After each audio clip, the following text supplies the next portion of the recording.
Good morning. Hello everyone. We were talking about small pleasures, Joys. small joys, and we think or we are contemplating a, a small series of small joys, not following on each other. It can be dispersed in our talks and so on. Things that are not very dramatic, or they don't form a major part in daily life, but they add flavor to our lives. There's a beautiful phrase that Sarah Branach uses, and she writes about that often. It's called simple abundance. So it's seemingly small things, but it makes a huge difference. And in a world that is often more focused on the negative and the difficult and the sad, we often miss out on the small pleasures, the simple abundance. Yeah, or the difficult or negative things can often overshadow those. They get more attention. Yeah. And it ties in with a very important theme that we often return to, and that is um, living in the present moment. Yeah, mindful. Mindful living. It ties into that, and living in that way, you pick up on all these simple pleasures that might cross our way. So this morning, we want to talk about being grandparents. We were up to Gauteng last week. Our little granddaughter Ariana had her 4th birthday. So we went up and had a wonderful time there. It was wonderful, as always, to spend time there with the family and with her. And just being aware of, well, because she is the most clever and most beautiful, and it's good to be in her company. No, but just to be to have experience her. Yeah. To just spend time with her. Yeah. Why do you think being a grandparent is in general such a fulfilling role? Well, for me, it came as a bit of a surprise. I was a very, and I think I still am, a very responsible mother. Very always doing the right thing, always trying to care, always looking out. So for me, it was to be a parent was a very big responsibility, and I think a lot of things. So it placed pressure on you. It placed a lot of pressure on me, and I think it also caused me to not enjoy my children as I could have. So when some of my friends became grandmothers before me, they would say, "Oh, it's the most wonderful thing." And I said, "Yeah, I'm sure." But with this backdrop of being a parent, and then Ariana was born, and it was totally something different.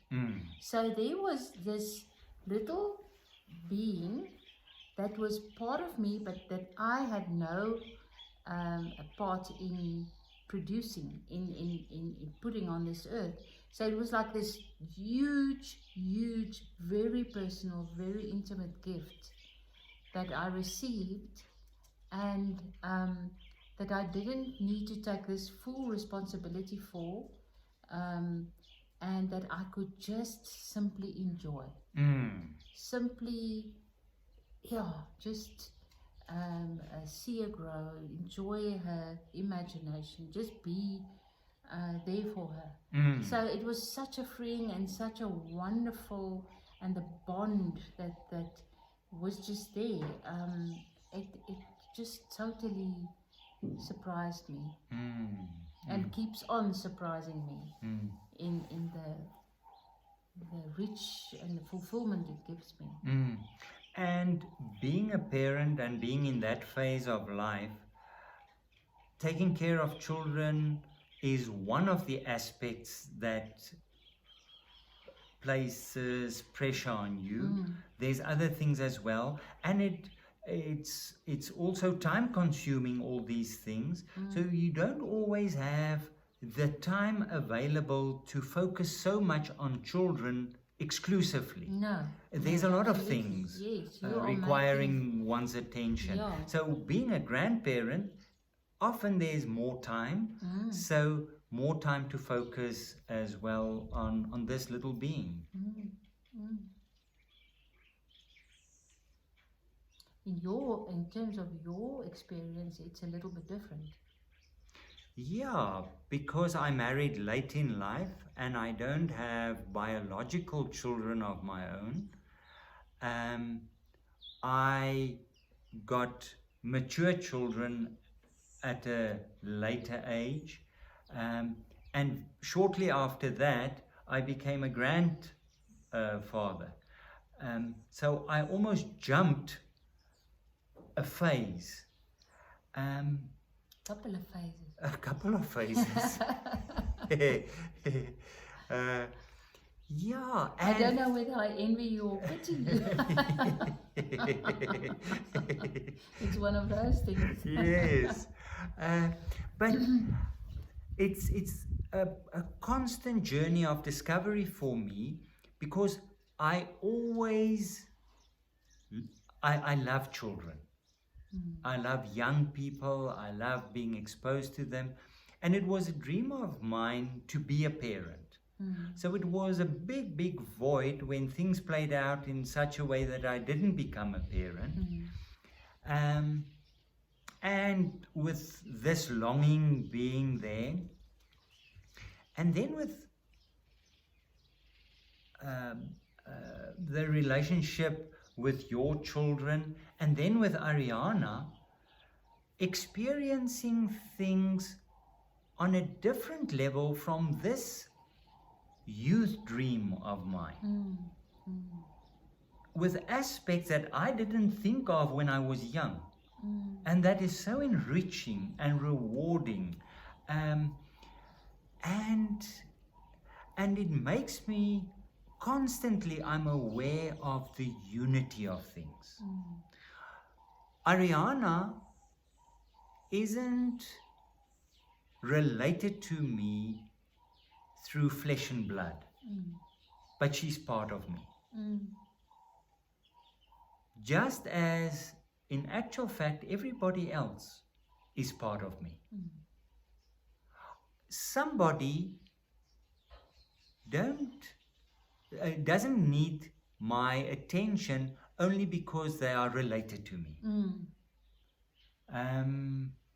Yeah, and I would be poorer for it if I thought that that was the only doorway to have a bond with somebody. It would very much. It would sort of make life much less enriching. So, but you feel that you had to sort of make a shift in yourself in terms of that, or did it just gradually happen? Was there ego work? I think both. I think in the first place, she came in through cracks where, I mean, it catches you off guard. Yeah. And this thing, this beauty stands before you, and it surprises you. So on that, but also it is inner work of letting go of ego constructs and ideas and concepts, and being open for life to happen. And see how it surprises you. So in that sense, because it is so liberating to experience her as a person in her own right. If I'm in a relationship with her, I can fully appreciate her as an individual. She's not an extension of me. She is not, I don't look at her and say, you know what? She's doing exactly the same thing that I did when I was a boy, or anything in that sense. It's not her in relation to me or through me, it is her. It is her. Yeah, and I think in that is such a reciprocal, wonderful reciprocal, because she has, she accepts you for who you are and you accept her for who she is, and it becomes this rich relationship both ways. Yeah, because it's also interesting, she's now at an age, she'll say, so who's your dad and who's your mum? She's looking at these relationships and you say, no, but Leon is my child and he's your dad and so on. And then in terms of her and my relationship, I can't exactly say that, but I can say I don't have a child in that sense. I got a grandchild. Yeah. And do you think that that has made a difference for you in terms of the void of children? I think so, because it opened up this discovery, this realization that my idea of how things should be, and it's a natural idea. I mean, yes, when people get married and so on, I'm not downplaying that at all. I'm talking of my experience. How this experience made me look again at how limiting my view, my expectations, my longings can be. I have an idea, this is how it should play out. And when it doesn't play out in the expected way, being very disappointed, feeling left out. But then in this situation, realizing that actually none of us is exempt from parenthood and grandparenthood. Yeah, on a deep archetypal level, we all are that. And can tap into that in relationships. Yes. Taking care of each other. Again, coming back to this unity of everything. Everything belongs. Everything belongs. And I think the main thing in grandparenthood is that total unconditional acceptance of a grandchild. Yeah. That is so important for a person to accept themselves. And I think parents often have, and it has to do with that. I maybe living through that child. I wanted to study vicariously. Where with a grandparent, there's much more of a just an acceptance. Yeah. And I'm thinking of the joy of also, because in grandparenthood you have gone hopefully through phases where you've become more wise, where you look at life a little differently, where you have a different perspective on what's important and what's not, and where you can enter into this little person's life and imagination almost also as a child, and go with her to the farm that she has with the pink giraffe without teeth, and the elephants without, or with handles, and the grandfathers and the police people looking after the them. Christmas fathers. The Christmas fathers, looking after animals. And it becomes this wondrous world of imagination that you just want to feed, keep on feeding. And it's lovely. Yeah, so it's this experience of being exposed to life in all its forms. And I think we can also almost push it away from us if we hang on to this ego picture of, or this of what you have of being a parent or a grandparent, and then saying, but I'm not the biological, and so I cannot, and then actually withdrawing from that and losing out.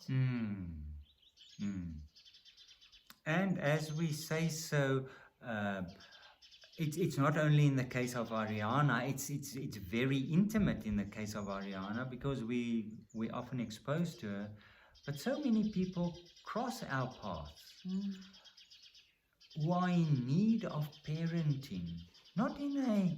And grandparenting. And grandparenting, yeah, the need of elders in a society. They often say we have a lot of old people, we don't have a lot of wise people. There's a need for elders.